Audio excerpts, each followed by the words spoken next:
سبحانه على عواطف كرمه وسوابغ نعمه ونثني عليه وعلى لطفه وكرم عفوه، ونشهد أن لا إله إلا الله وحده لا شريك له، ونشهد أن محمدا عبده ورسوله صلى الله وسلم عليه وعلى آله الطيبين الطاهرين وصحابته الأكرمين والتابعين لهم بإحسان إلى يوم الدين. أما بعد، أيها الإخوة المؤمنون، أيتها الأخوات المؤمنات، قال الله تبارك وتعالى في كتابه: ما أصاب من مصيبة إلا بإذن الله، ومن يؤمن بالله يهد قلبه، والله بكل شيء عليم. صدق الله العظيم. عباد الله، لقد استحضر المغاربة هذا البيان الرباني والتوجيه القرآني وتوجيهات أخرى جاءت في معناه، وهم يعيشون جميعا الأوقات الماضية ساعة وقوع الزلزال. وتكلم العلماء والوعاظ وأصحاب الفكر والعقل السليم فيما يليق أمام مثل هذا المصاب من مواقف الثبات واليقين والتوجه بالتضرع إلى ذي القوة المتين. ولنا يا عباد الله جميعا في مثل هذا المصاب يعني مواعظ وذكرى، كما أنه لنا في هذه الخطبة كذلك التي جاءت ورد فيها مواعظ وذكرى. وسير على هذا النهج الطويل يجب أن نستحضر جميعا بعض ما تجلى به علينا سبحانه وتعالى من تجليات خلال هذا القضاء. منها التجلي الأول هو اللطف الإلهي الذي صاحب الواقع، فلولا هذا اللطف في المكان والزمان والتخفيف من الزلزال لكانت المصيبة بها أعظم بما لا يمكن. وقد عودنا ربنا سبحانه وهو الكريم أن يشفق على هذه الأمة الحافظة لكتابه المداومة على ذكره آلاء الليل وأطراف النهار. قال سبحانه وتعالى في كتابه الكريم: إن ربي لطيف لما يشاء إنه هو العليم الحكيم.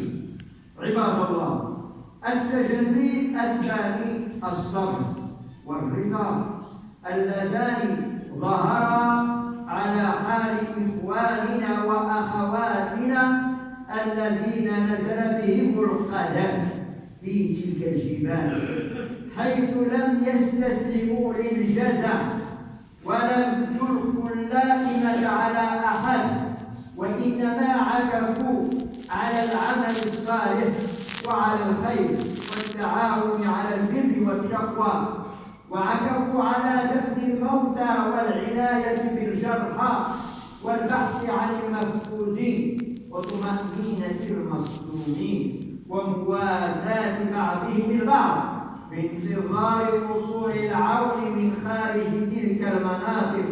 قال الله جل وعلا: إنما يوفى الصابرون أجرهم بغير حساب.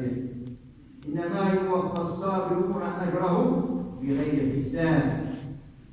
عباد الله، التجلي الثالث تدبير الرسمي السابق الذي بدأ من النهار في اليوم الأول بقيادة أمير المؤمنين حفظه الله، وهو تدبير شامل بكل ما يقتضيه الموقف من أجل تدارك جميع أحوال الجهات المطلوبة بالعناية الطبية وحضور المختصين لاستخراج من هم تحت الأنقاض والإسعاف اتباعا بما يتوجب من المأوى والإطعام.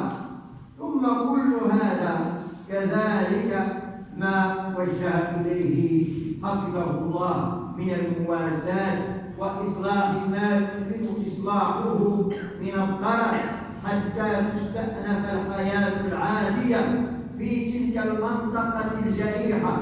وكان هذا التجلي هو مبعث الأمن والأمان للناس في هذا البلد الكريم الذي ترافقه هذه الرعاية المولوية في السراء والضراء. عباد الله، التجلي الرابع هو الظاهر ظهورا ماثلا متجددا في هذا التضامن الذي أظهره ويظهره المغاربة قاطبة ومعنويا وماديا مع إخوانهم وأخواتهم من المصابين والمتضررين. تضامن الأفراد والجماعات والجمعيات تضامنا يعبر مرة أخرى على الرصيد الكامل في قلوب المغاربة من الإيمان بالله وبرسوله والمحبة بينهم والعمل بما ورد في أخلاق المتمسكين بهذا الدين الحنيف، من مثل قول رسول الله صلى الله عليه وسلم: مثل المؤمنين في توادهم وتراحمهم وتعاطفهم مثل الجسد الواحد إذا اشتكى منه عضو تداعى له سائر الجسد بالسهر والحمى.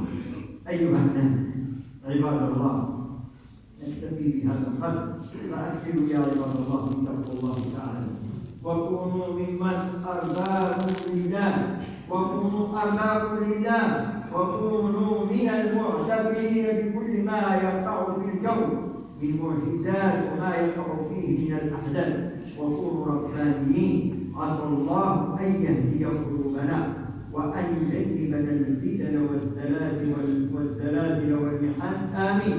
نفعني الله وإياكم بالقرآن العظيم وبسنة نبيه الكريم، واستغفروه إنه هو الغفور الرحيم. وآخر دعوانا